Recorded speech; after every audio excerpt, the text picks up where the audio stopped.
Good morning students. Thermal engineering heat transfer subject में जो हम रेडिएशन टॉपिक पढ़ रहे हैं उसमें आज हम new topic that is the radiant energy distribution curve के बारे में क्या करेंगे, स्टडी करेंगे। तो जो रेडिएशन ऑफ ब्लैक बॉडी जो होती है एज ए फंक्शन ऑफ क्या होती है, वेवलेंथ एंड टेम्परेचर होती है, ये हम जानते हैं। हमने क्या किया, ग्राफ प्लॉट किया है।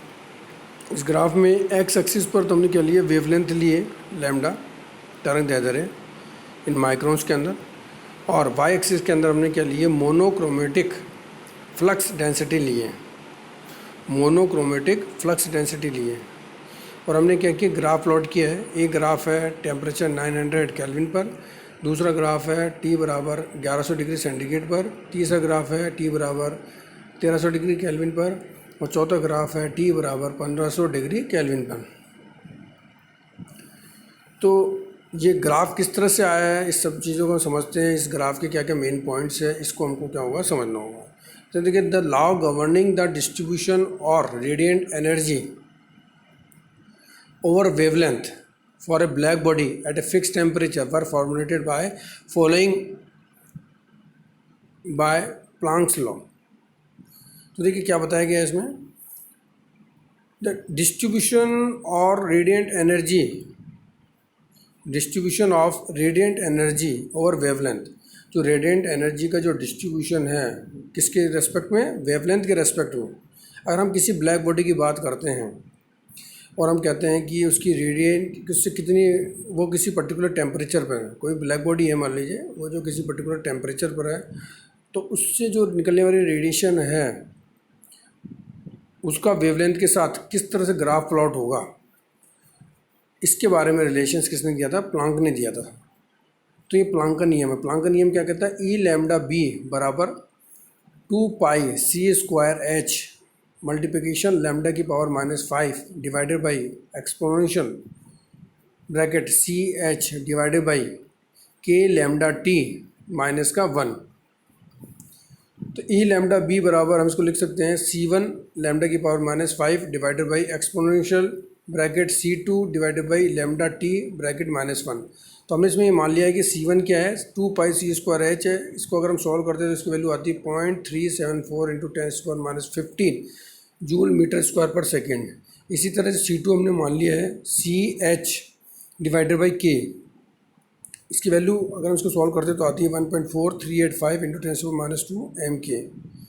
ठीक है। तो ये जो फार्मूला प्लांक ने दिया है, इस प्लांक के अंदर अगर हम देखें जो नियम फार्मूला दिया है, ई लैम्डा बी क्या है हमारे पास में, एमिसिव पावर है, मोनोक्रोमेटिक एमिसिव पावर है। क्योंकि पर्टिकुलर लैम्डा की बात कर रहे हैं अपन, तो ये मोनोक्रोमेटिक एमिसिव पावर है। एच हमारे पास में क्या है, प्लांक कांस्टेंट है, जिसकी वैल्यू कितनी है, 6.6 इंटू 10⁻34 जूल सेकेंड है। के हमारे पास में क्या है, बोल्ट्जमैन कांस्टेंट है। लैम्डा क्या है, वेवलेंथ ऑफ द रेडिएशन है, वेव्स है। और टी बराबर क्या है, absolute temperature of the black body है, absolute temperature of the black body है। तो ये जो हमारे पास फार्मूला है, ई लैम्डा बी बराबर 2 पाई सी स्क्वायर, ई लैम्डा बी बराबर C1 लैम्डा की power -5 divided by exponential C2 divided by lambda T -1। तो इसमें मोनोक्रोमेटिक जो एमिसिव पावर है उसका हमने क्या किया है, हमने देखा इस फार्मूला से कि वो लैम्डा के साथ क्या कर रही है, वेरी कर रही है। जैसे जैसे लैम्डा वेरी कर रहा है, तरंग दैर्ध्य वेरी कर रही है, वैसे वैसे ई लैम्डा जो है मोनोक्रोमेटिक एमिसिव पावर भी क्या कर रही है, वेरी कर रही है। तो उसी को हमने क्या किया, देखिए ग्राफ में प्लॉट किया है। तो मोनोक्रोमेटिक एमिसिव पावर जो है, मोनोक्रोमेटिक फ्लक्स डेंसिटी जिसको बोलते हैं, उसको हमने वाई एक्सिस पे लिया है, और एक्स एक्सिस पे हमने क्या लिया, तरंग दैर्ध्य लिया है। तो अब तरंग दैर्ध्य के साथ में ये एमिसिव पावर किस तरह से वेरी करती है डिफरेंट टेम्परेचर पर, इसको हमने क्या किया है, शो किया है बाय द प्लांक्स लॉ। तो इसके जो मेन पॉइंट्स हैं उसको भी हम पढ़ेंगे। तो उससे पहले हम ये क्लियर कर लें कि ई लैम्डा बी बराबर क्या है, मोनोक्रोमेटिक एमिसिव पावर है। एमिसिव पावर को अपन क्या बोलते हैं, उत्सर्जन क्षमता भी बोलते हैं। और मोनोक्रोमेटिक का मतलब क्या, सिंगल वेवलेंथ है, सिंगल पर्टिकुलर वेव रेज की वेवलेंथ क्या होगी, सिंगल होगी। क्योंकि टेम्परेचर के साथ वेवलेंथ क्या होती जा रही है, चेंज होती जा रही है। बट यहाँ पर हम सिंगल वेवलेंथ की बात करेंगे, तो सिंगल वेवलेंथ की क्या है, एमिसिव पावर है। और ये क्या होती है, ई लैम्डा भी क्या होती है, energy emitted by the black surface in all direction at a given wavelength lambda per unit wavelength interval around lambda. तो क्या है, किसी ब्लैक बॉडी से जो भी एनर्जी एमिटेड हो रही है किसी particular lambda per unit wavelength interval around, वो क्या कहलाएगी, ई लैम्डा बी कहलाएगी। वो क्या कहलाएगी हमारे पास में, ई लैम्डा बी कहलाएगी। तो मतलब कहने का मतलब ये है, ई लैम्डा बी क्या हो गया, पर यूनिट लेंथ इंटरवल के लिए, पर यूनिट वेवलेंथ इंटरवल के लिए जो एनर्जी एमिटेड हो रही है ब्लैक बॉडी के द्वारा वो कितनी हो रही है, ई लैम्डा बी हो रही है। तो अगर हम मान लीजिए इंटरवल डी लैम्डा की बात करते हैं तो जो एनर्जी एमिटेड हो जाएगी वो कितनी हो जाएगी, E lambda B into D lambda, E lambda B into D lambda हो जाएगी। The variation of distribution of the monochromatic emissive power with wavelength is called the spectral energy distribution. क्या बताया इसमें, the variation of distribution of the monochromatic emissive power with wavelength is called the spectral energy distribution. तो ये जो monochromatic emissive power का जो variation है with respect to wavelength और जो हमको ग्राफ प्राप्त होता है उससे, तो उसको हम क्या बोलते हैं, स्पेक्ट्रल एनर्जी डिस्ट्रीब्यूशन बोलते हैं, वर्णक्षेपीय एनर्जी डिस्ट्रीब्यूशन भी बोलते हैं इसको। By plot diagram we can understand, जो हमने डायग्राम प्लॉट किया है उससे हम डिफरेंट पॉइंट्स को क्या कर सकते हैं, अंडरस्टैंड कर सकते हैं जो हमने ग्राफ प्लॉट किया है। सबसे पहला पॉइंट हम ये बता सकते हैं कि the monochromatic emissive power varies across the wavelength spectrum, distribution is continuous but non uniform. तो क्या है, मोनोक्रोमेटिक जो एमिसिव पावर वो वेरी कर रही है किसके साथ, वेवलेंथ के साथ में। ये हमको डायग्राम से क्लियर है कि जो मोनोक्रोमेटिक एमिसिव पावर है वो लैम्डा के साथ क्या कर रही है, वेरी कर रही है। And distribution is continuous and non uniform. देखिए डिस्ट्रीब्यूशन कंटिन्यूस होता जा रहा है, कंटिन्यूस चेंज होती जा रही है, बट नॉन यूनिफॉर्म है, यूनिफॉर्मिटी कहीं पर नहीं है उसके अंदर। दूसरा पॉइंट से पहले आप इसको कंप्लीट कर लेते हैं। The emitted radiation is practically zero at the zero wavelength. जब वेवलेंथ जीरो है तो मोनोक्रोमेटिक एमिसिव पावर क्या है, जीरो है। और जैसे जैसे वेवलेंथ बढ़ती जा रही है तो एमिसिव पावर भी क्या होती जा रही है, बढ़ती जा रही है। और एक पर्टिकुलर पॉइंट पे जाकर के क्या हो गई, मैक्सिमम हो गई। उसके बाद में अगर वेवलेंथ बढ़ाते हैं तो एमिसिव पावर क्या होती जाएगी, कम होती जाएगी। और जब वेवलेंथ बहुत ही ज़्यादा हो जाएगी तो एमिसिव पावर की वैल्यू क्या हो जाएगी, मिनिमम हो जाएगी। तो ये हमने लिखा है कि the emitted radiation is practically zero at the zero wavelength. With increase in the wavelength the monochromatic emissive power increases and attain a certain maximum value. With further increase in the wavelength, the emissive power decreases and drops against to almost zero value at infinite wavelength, जैसे कि हमने अभी बताया। Second point क्या है, at any wavelength the magnitude of the emitted radiation increases with increasing temperature. At any wavelength the magnitude or emitted radiation increases with increasing temperature. तो अगर हम किसी भी वेवलेंथ की बात करें पर्टिकुलर एक्स पर, तो उस पर्टिकुलर पॉइंट पे अगर हम देखें तो किसी ग्राफ में कोई पर्टिकुलर पॉइंट आता है किसी पर्टिकुलर वेवलेंथ के करस्पॉन्डिंग, बट अगर हम टेम्परेचर बढ़ा देते हैं तो वो ग्राफ क्या हो जाएगा, उस पर्टिकुलर वेवलेंथ पे क्या हो जाएगा, राइज कर जाएगा। तो ये हमने बताई है सेकंड पॉइंट के अंदर कि at any wavelength the magnitude और emitted radiation increase with increasing temperature. तो इंक्रीजिंग टेम्परेचर जैसे जैसे इंक्रीज करते जाएंगे तो एमिटेड रेडिएशन क्या होती जाएगी, बढ़ती जाएगी। तीसरा पॉइंट ये है कि the wavelength eight which the monochromatic emissive power is maximum shift in the direction of shorter wavelength at temperature increases.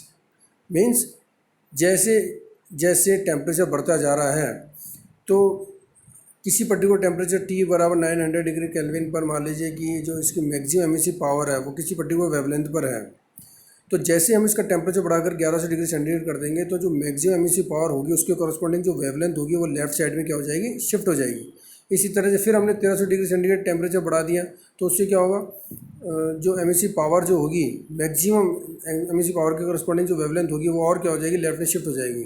तो जैसे जैसे हम टेम्परेचर बढ़ाते जाते हैं मैक्सिमम एमिसिव पावर के कॉरस्पॉन्डिंग जो वेवलेंथ है तरंग दैर्ध्य है वो लेफ्ट साइड में क्या होती जाती है, शिफ्ट होती जाती है।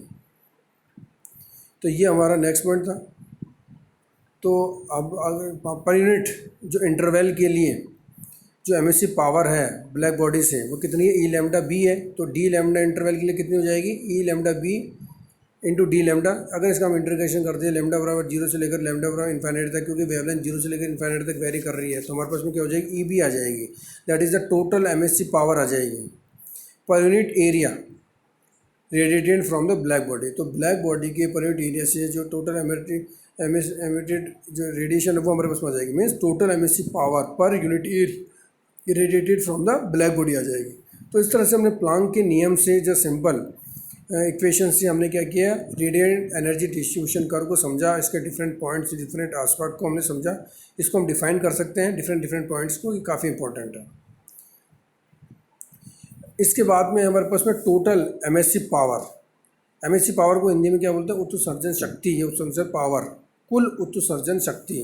तो ये क्या हो गई, जैसे कि अभी हमने कैलकुलेट किया था, the total emissive power E of a surface is defined as the total radiant energy emitted by the surface in all direction over the entire wavelength range per unit surface area per unit time। Clear. तो जो total emissive power, कुल उत्सर्जन शक्ति क्या होती है of a surface, किसी भी सरफेस की, इस डिफाइंड, इसको डिफाइन किया जा सकता है कि at the total radiant energy emitted by the surface, किसी भी सरफेस से रेडिएंट होने वाली जो टोटल रेडिएंट एनर्जी है, जो सभी डायरेक्शन के अंदर जा रही है और जिसकी सभी वेवलेंथ पर है, तो उसको पर यूनिट सरफेस एरिया और पर यूनिट टाइम के रेस्पेक्ट में अगर निकालते हैं तो हम इसको इस तरह से बता सकते हैं कि किसी भी सरफेस के पर यूनिट एरिया से पर यूनिट टाइम के अंदर जो टोटल रेडिएंट एनर्जी निकल रही है सभी डायरेक्शन के अंदर फॉर और एंटायर वेवलेंथ के अंदर, तो उसको हम क्या बोलेंगे, उसकी टोटल एमिसिव पावर बोलेंगे।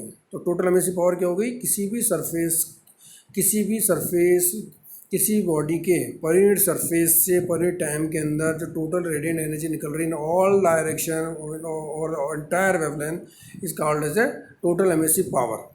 तो ई भी हम निकाल सकते हैं कितनी, E lambda B into D lambda, और इसकी हमने लिमिट लगा दी 0 से लेकर के इन्फाइनाइट तक। ई लैम्डा बी प्लांक्स लॉ से हमने यहाँ पर रख दिया C1 लैम्डा की power -5 divided by exponential C2 divided by lambda T -1 D lambda. अगर हम इस इक्वेशन को, इसको इंटीग्रेशन कर देते हैं हम इसको, और उसको हम सॉल्व कर लेते हैं इस इक्वेशन को, और C1 C2 की वैल्यू को पुट कर देते हैं, तो हमारे पास में ई बी की वैल्यू आ जाती है सॉल्व करने पर 5.67 × 10⁻⁸ टी की पावर 4। तो ये जो 5.67 × 10⁻⁸ है, इसको अपन क्या बोलते हैं, स्टीफन बोल्ट्जमैन कांस्टेंट भी बोलते हैं, सिग्मा बी। तो इसकी जगह हम यहाँ रख सकते हैं सिग्मा बी। तो ई बी बराबर हमारे पास में आ जाएगा sigma B into 10⁻⁴। E B बराबर कितना आ जाएगा, सिग्मा बी इंटू 10⁻⁴। ये हमारे पास में क्या होगा, टोटल एमिसिव पावर हो गई, जिसमें सिग्मा बी तो क्या है, स्टीफन बोल्ट्जमैन कांस्टेंट है, जिसकी वैल्यू 5.67 × 10⁻⁸ है, और टी क्या हमारे पास में एब्सोल्यूट टेम्परेचर है।